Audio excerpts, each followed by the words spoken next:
মুসিবতের দিনে উলামায়ে কেরাম যেদিন সুপারিশ করবে রে দুস্থ, তোমার আপনজন আত্মীয় স্বজন তুমি ডাকবা, ও বাজান দাঁড়া আমার একটু সুপারিশ কর। তোমার সন্তান বলবে আপনাকে আমি চিনি না। জামাই দাঁড়ান, আপনি আমার মেয়ের জামাই, আপনি দাঁড়ান। বলবে আপনাকে আমি চিনি না, আমি আমার কোনো বিয়ে শাদীও করি নাই। কি একটা আমলের জন্য কাঁদতে থাকবে, একটা আমলের জন্য কাঁদবে, হাজার হাজার আত্মীয় স্বজন কেউ রাজি হবে না। একজন আল্লাহর বান্দা আইসা বলবে আঙ্কেল কান্দেন কেন? কয়েকটা আমলের ঘাটতি এই জন্য কান্দি। একটা আমল ঘাটতি এই জন্য কান্দেন, আমার তো আমলে নাই, আমার আমলে আছে মাত্র একটা। ঠিক আছে আপনারে দিয়ে দিলাম, জান আপনি পার হন। বিপদে পড়ছি আমি, পড়ছি আপনাকে পার করে দিলাম। একটা আমল যখন দিয়া দেবে বান্দা জান্নাতে চলে যাবে। জান্নাতে যখন রওনা করবে আল্লাহ ডাক দেয়া বলবে বান্দা মুসিবতের দিনে একটা আমল দিয়া তোর সাহায্য করলো, তুই কেমনে একা একা যাস? আমার বান্দারেও সাথে নিয়ে যা, আমি আল্লাহ তারেও মাফ করে দিলাম। জোরে কোন সুবহানাল্লাহ। কঠিন ময়দান হাসরে মুসিবতের দিনে উলামায়ে কেরাম সুপারিশ করবে রে দুস্থ।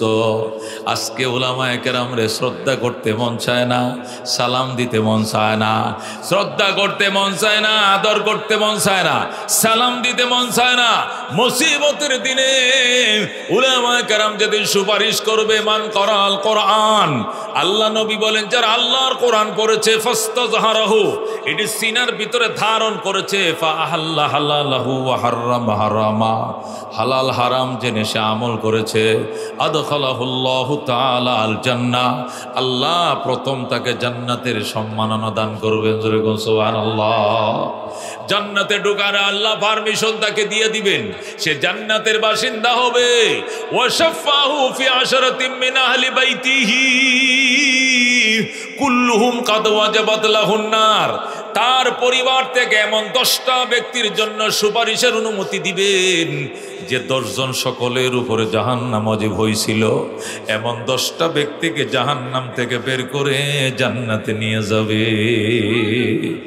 رزينا قسمة الجبار فينا لنا علم وللأعداء مال فإن الماء لا يفنى عن قريب وإن العلم يبقى لا يزال لقد زان البلاد ومن عليها إمام المسلمين أبو حنيفة فما في المشرقين له نذير ولا في المغربين ولا بكوفة الله ربنا محمد نبينا نحن مطيعهما نحن كلنا حزب الله لا نخاف إلا الله واعتصم بحبل الله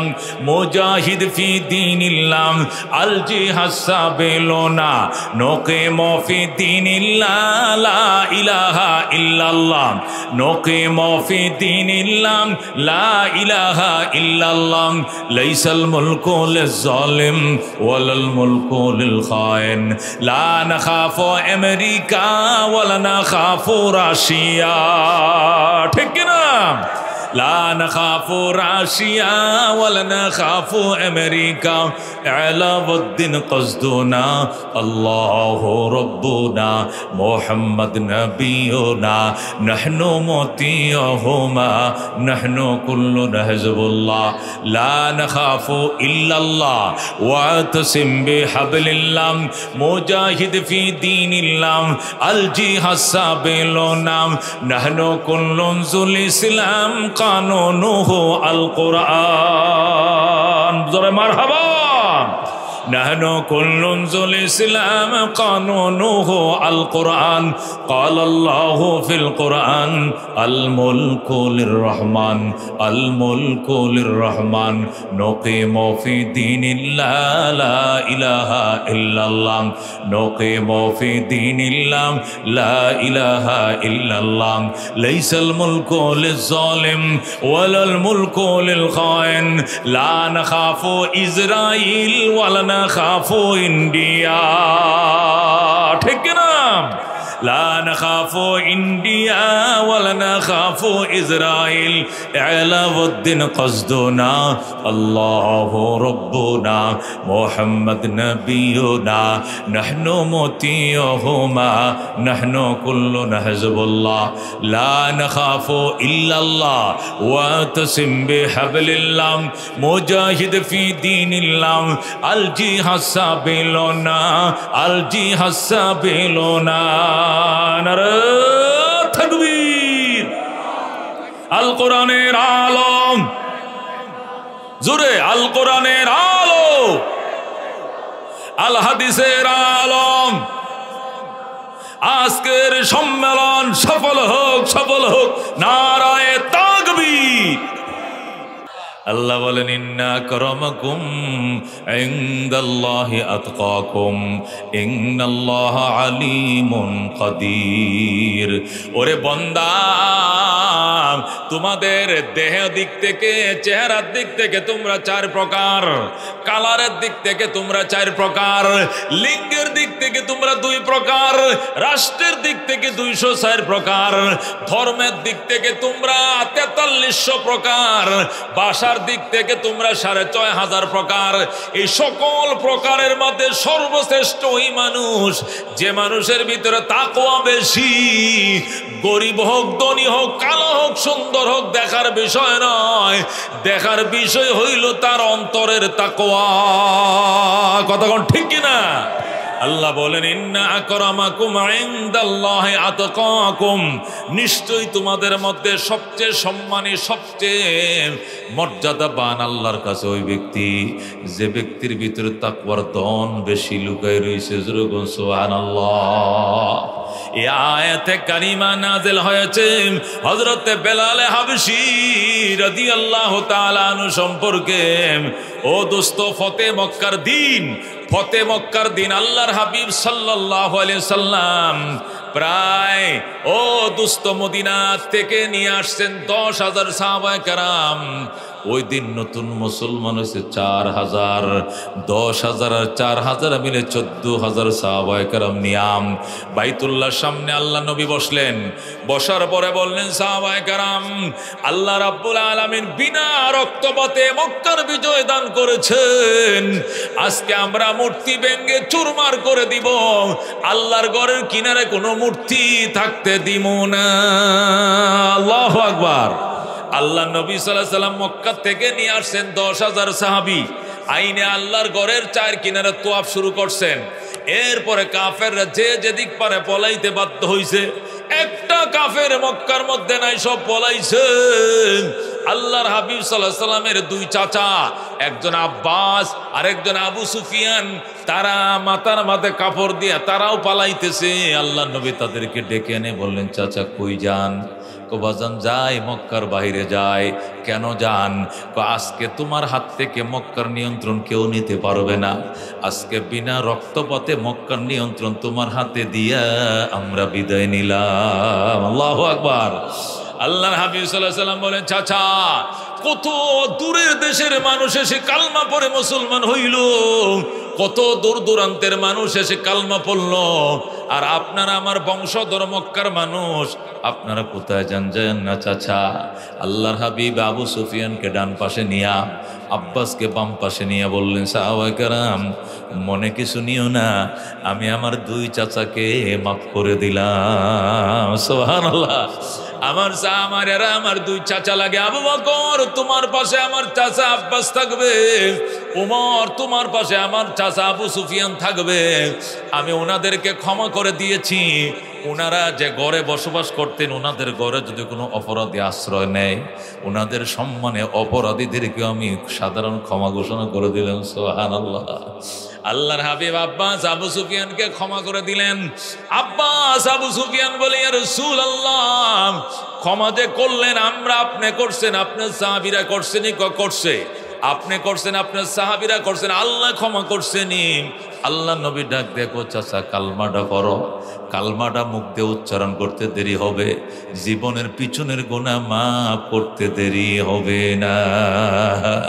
ক্বালা রাসূলুল্লাহি সাল্লাল্লাহু আলাইহি ওয়াসাল্লাম, ইন্নাল ইসলাম ইয়ানহাদিমু মা কানা ক্বাবলাহু। আল্লাহর হাবিব বলেন, ইসলাম পূর্বের জীবনের সমস্ত অপরাধকে নিস্মার করে দেয়, ধ্বংস করে দেয়। সুতরাং কালমা পড়ো চাচা।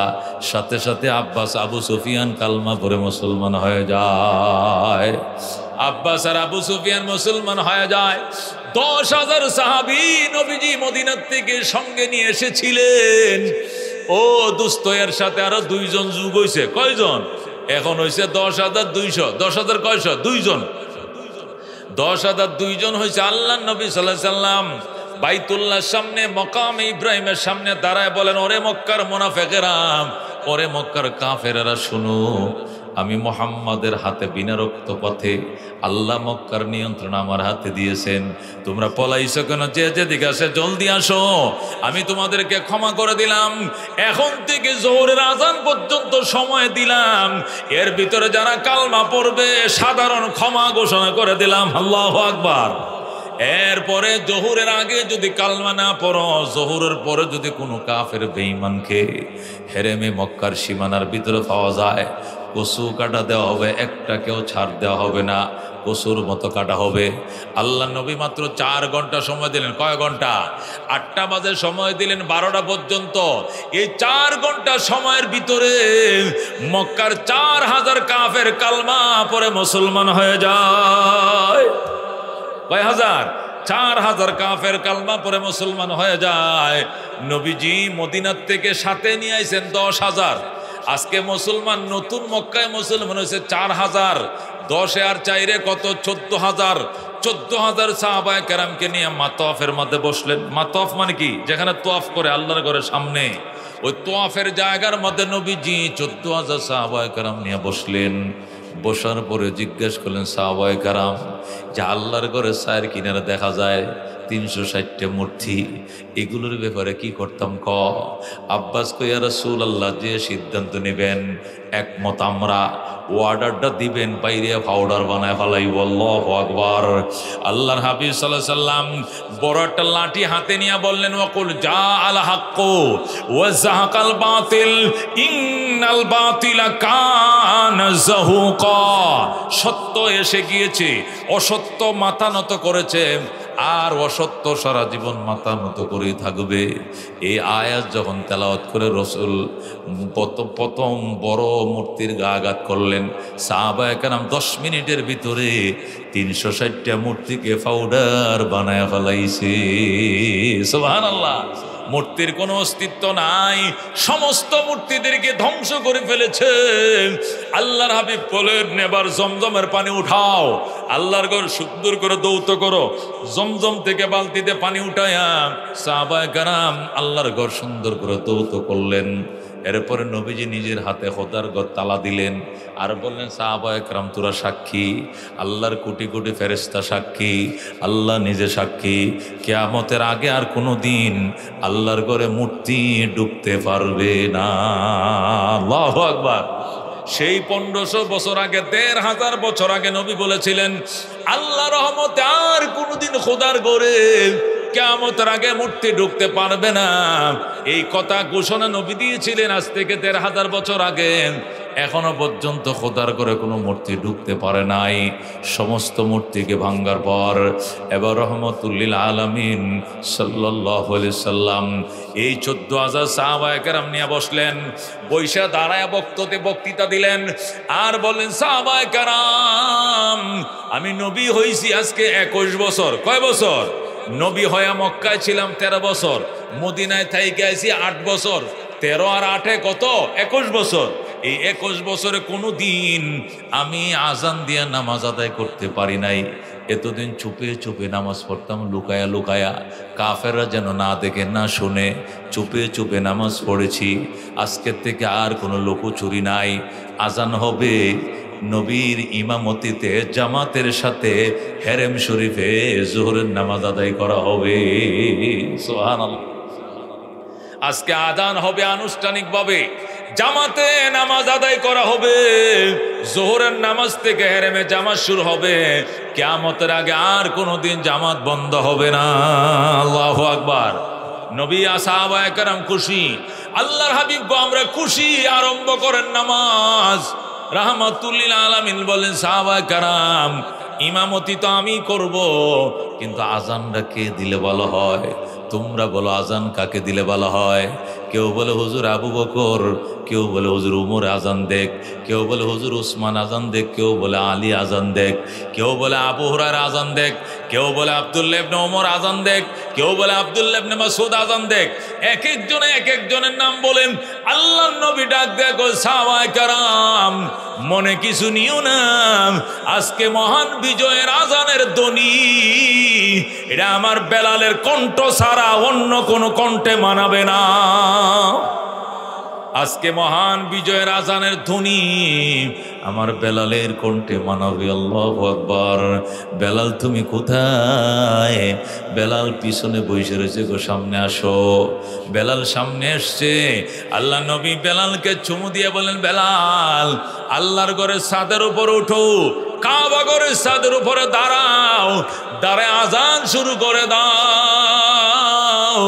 তোমার আজানে আমার ইমামতিতে আজকে জোহরের নামাজ জামাত সহকারে আদায় করা হবে। বলুন আল্লাহু আকবার। হযরতে বেলাল রাদিয়াল্লাহু তাআলা আনহু ওই বাইতুল্লাহর ছাদের উপর উঠলেন। তোমার হযরতে বেলাল বাইতুল্লাহ, এই ছেলেরাই কিরে তোমরা দৌড়াদৌড়ি করছো কেন? খবরদার মাহফিলের পরিবেশ নষ্ট করবেন না। রফিকুল ইসলাম মাদানী সাহেব আসছে, উনি এখানে আসবে কিনা? আসবে কিনা? তা আপনারা তো চলে যান, পরে কি হবে? মাহফিলটা নষ্ট হবে। কথা কোন ঠিক কিনা? এই জন্য মাহফিল কি করা যাবে না, নষ্ট করা যাবে না। উনি আসবে, বাস আমি ছেড়ে দিব, উনি বয়ান করবে, আর পরে আখেরে মোনাজাত করবে, এরপরে আমরা যাব। ঠিক আছে ইনশাআল্লাহ? আমরা কেউ উঠা বসা করবো না। আমার দিকে খেয়াল করেন। আল্লাহর হাবিব সাল্লাল্লাহু আলাইহি সাল্লাম বেলালকে বলেন, বেলাল উঠো। কোথায় উঠবে? কোথায়? বাইতুল্লাহ ছাদে, আল্লাহর ঘরের, কাবা ঘরের। হযরতে বেলাল হাবশী রাদিয়াল্লাহু তাআলা আনহু বাইতুল্লাহর ছাদের উপর উঠছেন। ওইটা ভাঙ্গা ভাঙ্গা কণ্ঠে আল্লাহু আকবার, আল্লাহু আকবার, আল্লাহু আকবার, আল্লাহু আকবার বলে যখন আজান শুরু করে দিলেন, হযরতে বেলাল রাদিয়াল্লাহু তাআলা আনহু আজান শুরু করে দিছে। হযরতে বেলালের আজানের তাসিরে হেরেমে মক্কার এরিয়ার ভিতরে যত কাফের বেদিনদের পাকা কাঁচা ঘর ছিল, সমস্ত ঘরগুলো ভেঙ্গে দুমড়ে মুচকে মাটির সাথে মিশে যায়। আল্লাহু আকবার। কাফেরদের কাঁচা পাকা যত ঘর ছিল হেরেমের এই 9.5 কিলোমিটার এরিয়ার ভিতরে, বেঈমানদের যত কাঁচা পাকা ঘর ছিল, হযরতে বেলালের আজানের তাসিরের কারণে সমস্ত ঘরগুলো ভেঙ্গে দুমড়ে মুচকে মাটির সাথে মিশে যায়। বলেন আল্লাহু আকবার। সমস্ত ঘরগুলো মাটির সাথে মিশে যায়। হযরতে বেলাল রাদিয়াল্লাহু তাআলা আনহু আজান দিয়ে এখনো মাটিতে নামে নাই, আজান এখনো শেষ হয় নাই। হযরত বেলালের আজান এখনো শেষ হয় নাই। ও দোস্ত, এই দিক দিয়ে ময়দানের মধ্যে কানাঘুষা শুরু হয়ে গেছে। বেলাল এই কালো কাক দিয়ে নবী আজানের ব্যবস্থা করছে, আমাদের মান সম্মান ধ্বংস করে দিয়েছে। নবী বুঝি কালো কাক ছাড়া আজান দেওয়ার মতো কোনো মানুষ পাইল না। নাউজুবিল্লাহ। এই কালো কাউয়া দিয়ে কেন মুহাম্মদ আজান দিল? এই জন্য সমালোচনার জ্বর শুরু হয়ে গেছে। হযরতে বেলালকে যখন কালো কাক বলেন, কালো কাক দিয়ে আজানের ব্যবস্থা করছে, এই কথা যখন বলছেন, সাথে সাথে আমার আল্লাহ জিব্রাইলকে দিয়াম পাঠায় দিছে, জিব্রাইল যা ময়দানের ভিতরে ঢোক, আমার বেলালকে নিয়ে কারা কারা সমালোচনা করেন এদের সংবাদ আমার কাছে নিয়ে আসো। আল্লাহু আকবার। হযরতে বেলাল রাদিয়াল্লাহু তাআলা আযান এখনো শেষ করে নাই, বেঈমানরা মন্তব্য শুরু করে দিছে। জিবরাইল আলাইহিস সালাম আয়েশা এক একজনকে জিজ্ঞাসা করে, ভাই এই যে বেলালে আযান দে তোমরা কি মনে করো? লজ্জায় মাথা নিচু হয়ে যায়, কারণ মুহাম্মাদুর রাসূলুল্লাহ বুঝি এই কালো কাউয়াসার আযান দেওয়ার মতো কোনো মানুষ পাইল না।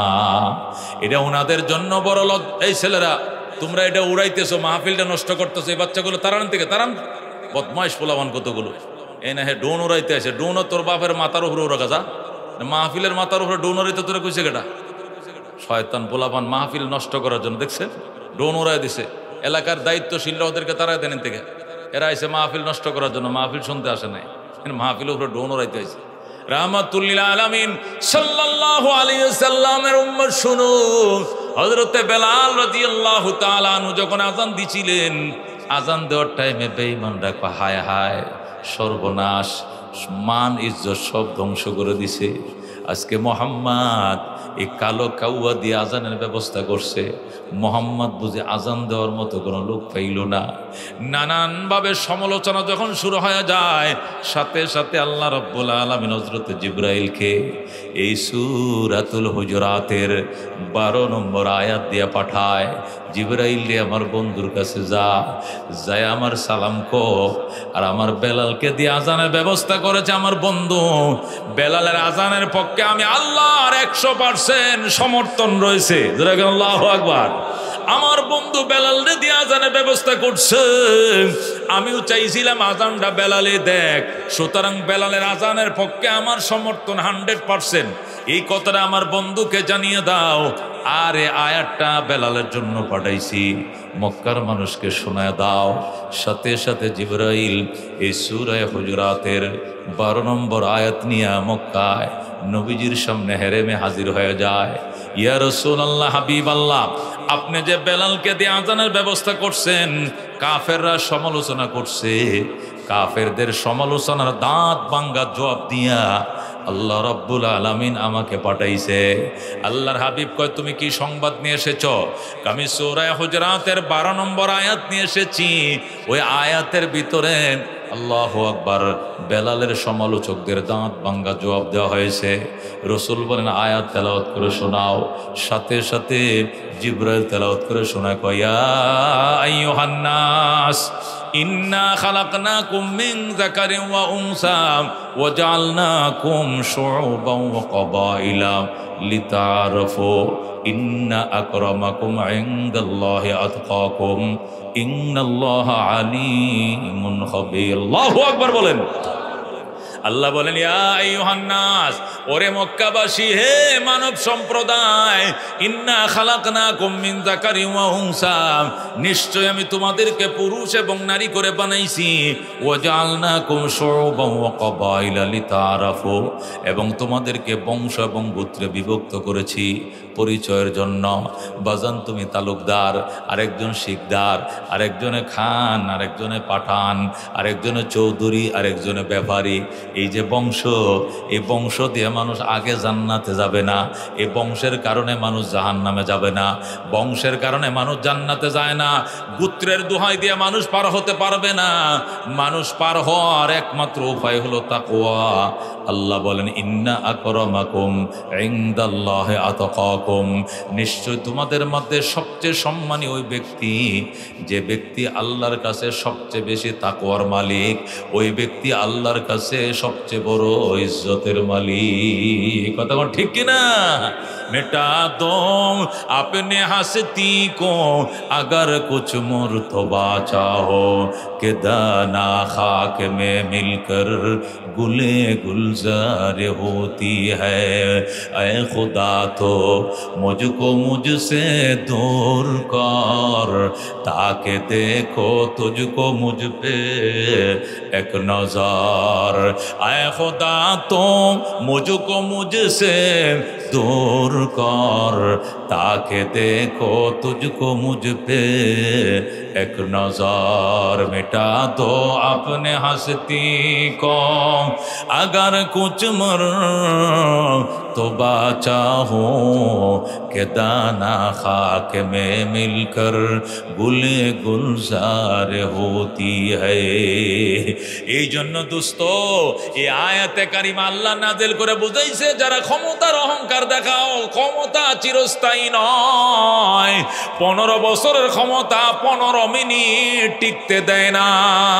কতক্ষণ ঠিক কিনা? ক্ষমতা চিরস্থায়ী নয়, পয়সা চিরস্থায়ী নয়, সুন্দর লাবণ্যময় চেহারা চিরস্থায়ী নয়, যৌবন চিরস্থায়ী নয়, জওয়ানি চিরস্থায়ী নয়, তাকওয়া চিরস্থায়ী দন। কতক্ষণ ঠিক কিনা? আজকে যৌবনের তাড়নায় রক্ত গরম যুবক মানুষ, এই জন্য তুমি হুঁশ করে কথা বলো না। বাবার বয়সকেও তুমি তিরস্কার করো, অপমান অপদস্থ করো, উলামায়ে কেরামকে গণো না, উলামায়ে কেরামকে সালাম দাও না, কালাম দাও না, আলেম ওলামারে ফাত্তা দাও না, এদেরকেও নানানভাবে গালাগালি করো, মুরব্বীদেরকে ইজ্জত করো না, সালাম করো না, সম্মানিত মানুষকে সম্মান দাও না, ইজ্জতওয়ালাকে ইজ্জত দাও না, অহংকার দিয়া কথা বলো, অহংকারের সাথে কথা বলো। ও দোস্ত, এলাকার মুরব্বীরা তোমার উপরে বিরক্ত, দক্ষিণ বাড়ি তোমার উপরে অসন্তুষ্ট, উত্তরের বাড়ি অসন্তুষ্ট, উলামায়ে কেরামের বিরুদ্ধে শুধু কুচ্ছায় রটাও, অথচ নামাজটাও তুমি পড়ো না, দাড়িটাও তোমার নাই, মেসওয়াক নাই, পয়গম্বরের কোনো সুন্নত নাই, আল্লাহর গোলাম হওয়ার দাবি করার কোনো সুযোগ তোমার নাই। তুমি তোমার এই নাপাক মুখে পাক নবীর ওয়ারিস উলামায়ে কেরামকে সমালোচনা করো। এ হাজার হাজার উলামায়ে কেরামকে তোমরা জেল খাটাইছ, হাজার হাজার উলামায়ে কেরাম নামে মিথ্যা মামলা দিয়েছ। মনে রাখো, এমন দিন আসবে যেদিন বলবা। ওই ঈদের দিন একজন স্ট্যাটাস দিছে। কি স্ট্যাটাস দিছে? হায় হায়, নেতা না হয়া, এমপি না হয়া যদি গ্রামে আলস হয়ে খাইতাম, তাও তো বউ বউ বাচ্চা লয় ঈদ করতে পারতাম। আজকে নেতা হয়ে কি কলঙ্ক কামাইলাম, জীবনেই প্রথম বউ বাচ্চা থয়ে আলাদা ঈদ করলাম। আল্লাহু আকবার। জীবনেই প্রথম বউ বাচ্চা থয়ে কি করলাম? ঈদ করলাম। এরকম নেতা না বানায় যদি খোদা আলবাওয়া খাওয়াইতা গ্রামে, তবু বলা আসলাম, বউ বাচ্চা ঈদ করতাম। বুঝছেন? এই হলো নেতৃত্বের স্বাদ, এই হলো নেতৃত্বের মজাম।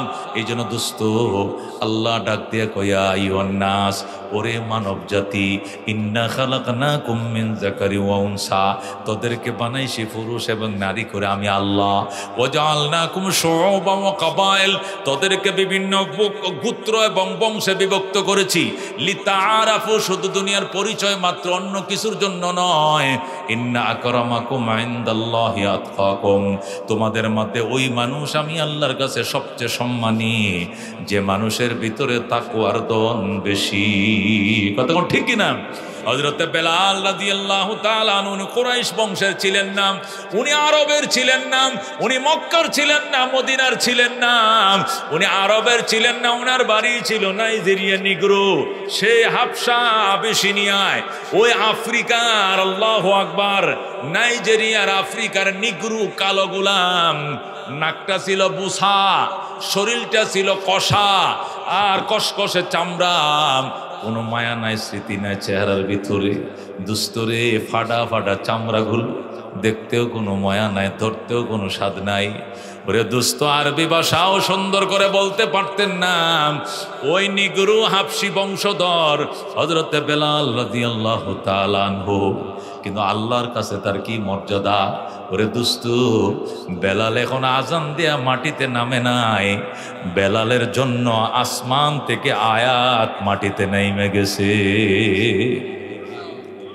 বেলাল মাত্র দুতলা উপরে, দুতলার থেকে মাটিতে নামে না এখন আজান দিয়া, অথচ সে আরশে আযীম থেকে তার জন্য প্রশংসার আয়াত নাজিল হয়ে গেছে জমিনে, তার বন্ধুর কাছে। যেরকম আল্লাহু আকবার। সুতরাং দোস্ত, এর দ্বারা কি বুঝলাম? হাসরের ময়দানে বংশ মর্যাদা দিয়া চলবে না, হাসরের ময়দান ক্ষমতার লড়াই দিয়া পার হওয়া যাবে না, হাসরের ময়দানে সুন্দর চেহারা দোহাই দিয়ে পার হওয়া যাবে না, হাসরের ময়দানে লাঠির দোহাই দিয়ে পার হওয়া যাবে না, হাসরের ময়দানে কর্মী দোহাই দিয়ে পার হওয়া যাবে না। ময়দানে মাশর পার হতে হবে তাকওয়ার দন দিয়ে। কথা কোন ঠিক কিনা? হযরতে বেলালের ভিতরে কি ছিল? হযরতে বেলাল রাদিয়াল্লাহু তাআলা আনহু যখন কালমা পড়ে মুসলমান হয়ে যায়, ও দুস্থ বেলাল মুসলমান হওয়ার পর সে আফ্রিকা থেকে বেলালের আত্মীয় স্বজন আইছে, বেলালের মা বাবা ভাই বন্ধু সবাই আইছে আল্লাহ নবীর কাছে আইসে কইয়া রাসূলুল্লাহ, হে মোহাম্মদ ইবনে আব্দুল্লাহ, আমাদের বেলালকে আমাকে দিয়ে দাও। আমার বেলাল তোমার কাছে আইছে, মুসলমান হইছে, আমরা আমাদের বেলালকে নিতে আইছি, আমগো দেশে লয়ে যাবো। নবী কল লয়ে যাও বেলাল, যা, তোর আম্মা আইছে তুই যা। বেলাল তোমার আব্বা আইছে, বেলাল তোমার আম্মা আসছে, তোমার আব্বা আসছে, চলে যাও। বেলাল ইমানের উপরে থাইকো, ইসলামের উপরে থাইকো, নবীর সঙ্গে হাসরের ময়দানে দেখা হবে। আল্লাহু আকবার। বেলাল ডাক দেয় কই, ইয়া রাসূলুল্লাহ, হাবিবাল্লাহ, মা বাবারে না দেখে থাকতে পারবো, ভাই বন্ধুকে না দেখে থাকতে পারবো, কিন্তু রহমতুল লিল আলামিনকে না দেখলে আমি বাঁচবো না। আল্লাহু আকবার। ইয়া রাসূলুল্লাহ, হাবিবাল্লাহ, আমাকে একটু কথা বলার সুযোগ দেন। নবী কয় ঠিক আছে, বলার সুযোগ দিলাম, বলো। বেলাল ডাক দেখো, আব্বা যান, বাড়িতে সোজা চলে যান। মা তুমি চলে যাও, মারে দুধ খাওয়াইছিলা, পেটে ধারণ করছিলা, দুধের দাবি বুকের দাদি মাফ করে দাও।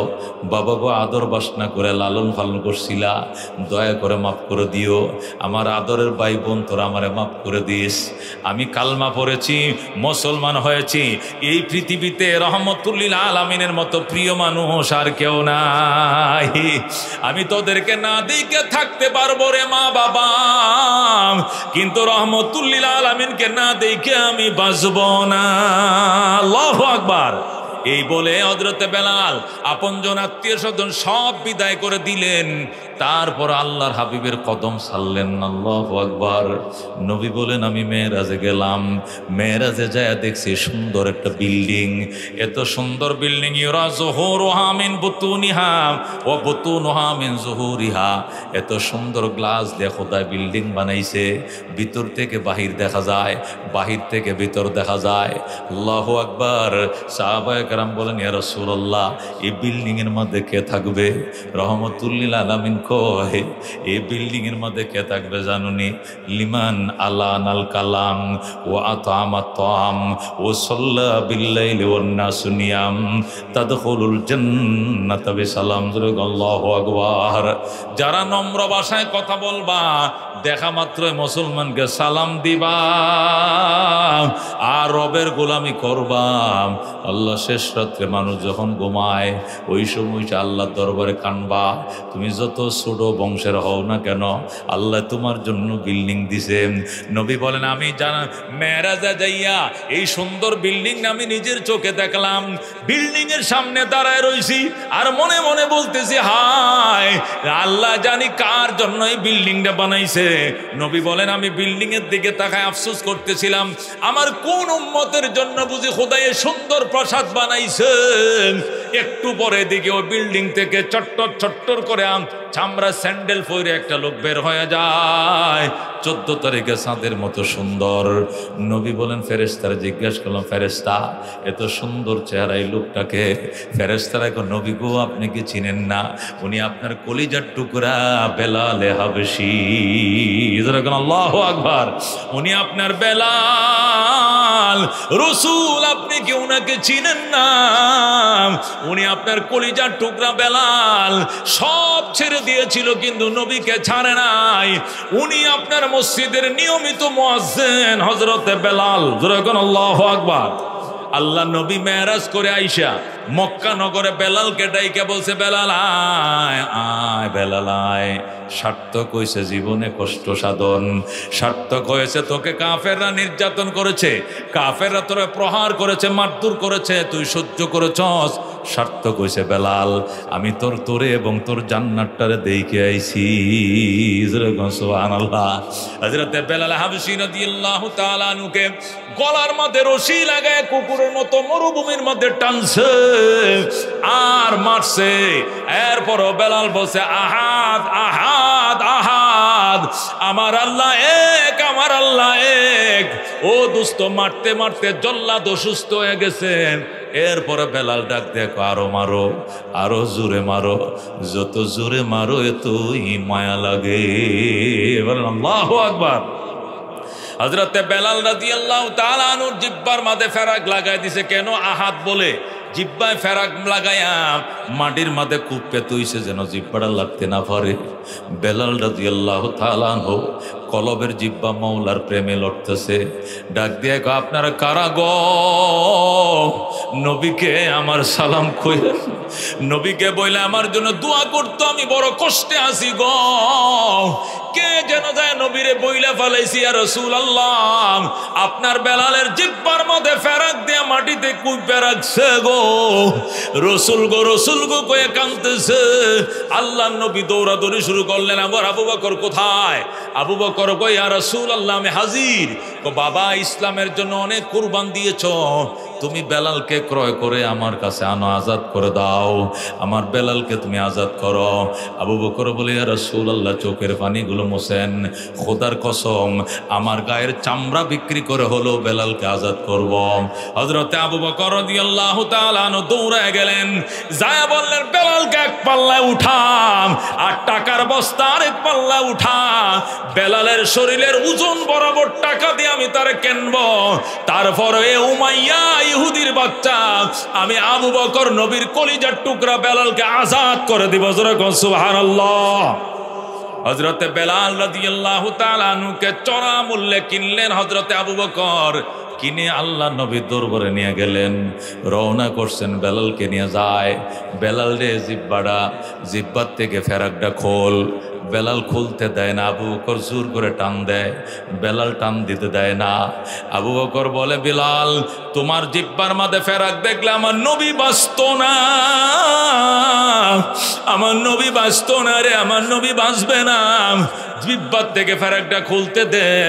বেলাল ডাক দেয়া কয়, কইল না কইল না বসিদ্দিক, কইল না কইল না কইল না সিদ্দিক, কইল না নবীজিকে না দেখায়া খুলব না। আল্লাহু আকবার। আমি নবীকে দেখাইব আমার আস্তা জিহ্বাটাকে কেমনে ছিদ্র করে ফেলাইছে, এটা নবীকে না দেখায়া আমি খুলব না। আল্লাহু আকবার। এইভাবে জিহ্বার মাঝে ফেরাক লাগায় রাখছে। এরপরেও বেলাল আহাদ আহাদ বলে, এই কারণে বেলাল আশহাদু আল্লাহ বললে আশহাদু আল্লাহ উচ্চারণ করতে পারত না। জিহ্বা ছিদ্র দিয়া আশহাদু দন্তাস্বটা বের হয়ে যেত, বাতাসটা শোনা যাইত আশহাদু আল্লাহ ইলাহা ইল্লাল্লাহ, আশহাদু আন্না মুহাম্মাদুর রাসূলুল্লাহ। এস উচ্চারণ হইতো না, দন্তাস্ব উচ্চারণ হইতো না। এই জন্য অনেক সময় আল্লাহু আকবার আরবরা বলতো, বেলালকে দিয়ে আজান দিয়েন না, আমাদেরকে দিয়ে আজান দেন। বেলাল শিন উচ্চারণ করতে পারে না, শিন উচ্চারণ করতে পারে না। নবী গো সব উচ্চারণ করতে পারত, কিন্তু দুশ্মন তার জিহ্বাটারে ছিদ্র করে ফেলাইছে, এই জন্য গো উচ্চারণ করতে পারে না। অসুবিধা কি? সুন্দর উচ্চারণকারী অনেক আছে, তাদেরকে মুয়াজ্জিন বানান। এই জন্য নবী 3 দিনের জন্য বেলালকে মুয়াজ্জিন থেকে বাদ দিয়েছিলেন। 3 দিনের মাথায় জিব্রাইল আসমান থেকে এসে কয়, রাসূলুল্লাহ 3 দিন পর্যন্ত আজান হয় না, তার কারণ কি? রসুলকে আজান তো হয়, আমার সামনে আজান দেয়, কামত দেয়, আমি নামাজ পড়াই, কে বলছে আজান হয় না? জিব্রাইল কয়, রাসূলুল্লাহ আজান জমিনে হয়তো বা হয়, কিন্তু আজানের ধ্বনি আসমানে উঠে না। খোদার কসম গো নবীজি, বেলালকে যদি আবার পুনর্নিয়োগ না দেন, বেলালকে যদি আবার নিয়োগ না দেন, তাহলে এই যে রাত, এটা আর দিন হবে না। জোরে বলেন আল্লাহু আকবার। এই বেলালের সাথে কারা কারা জান্নাতে যাইতে চাও? হাত বাড়াও। লিল্লাহি তাকবীর। নবী বলতেন, আমার বেলালের সাথে কারা কারা জান্নাতে যাবি রে? আমি আমার বেলালের জান্নাতটা বেলালটাও দেখাইছি, বেলালের জান্নাতটাও দেখাইছি। যেরকম আল্লাহু আকবার। নবী নিজে বলতেন, আমার বেলালের সাথে কারা জান্নাতে যাবে? আমার বেলালটাও বেহেশতে দেখাইছি, তার বেহেশতটাও দেখাইছি। যেরকম আল্লাহু আকবার। এই জন্য আমরা কারা কারা বেলালের সাথে জান্নাতে যাইতে চাই? হাত বাড়ান। লিল্লাহি তাকবীর। আল্লাহ তুমি কবুল করো, যেরকম আমিন। আল্লাহ মঞ্জুর করো, যেরকম আমিন। বেলালের সাথে জান্নাতে যাওয়ার নেশায় আল্লাহর হাবিব সাল্লাল্লাহু আলাইহি সাল্লাম, ও মুসলমান, যে 313 জন সাহাবী নিয়ে বদরের ময়দানে গিয়েছিলেন, দোস্ত ওই দিন হযরত বেলালও ছিলেন। এই 313টা লোকের নামে 313 জন আল্লাহর বান্দা চাই। এই পুরুষ এবং মহিলা দারুল মাদ্রাসা আয়েশা সিদ্দিকা মাদ্রাসার জন্য 1000 করে টাকা দিবেন, একটা করে 1000 টাকা দিবেন। 313 জন লোক চাই। প্রথম কে নাম লেখাইবেন বলেন? হুজুর ইনশাআল্লাহ আমি প্রতিষ্ঠানের জন্য 1000। বাজানের নামটা মোহাম্মদ তাফাজ্জুল হোসেন সাহেবের নামটা লেখেন, উনি 1000 টাকা দিবে। মোহাম্মদ মাওলানা তাফাজ্জুল হক সাহেবের নামটা, তাফাজ্জুল হোসেন সাহেবের নামটা লেখেন 1000। আল্লাহ তুমি কবুল করো, জোরে করে আমিন। এরপরে 2 নম্বর কে আছেন? হাতটা বাড়ান। দ্বিতীয় কে আছেন? হাত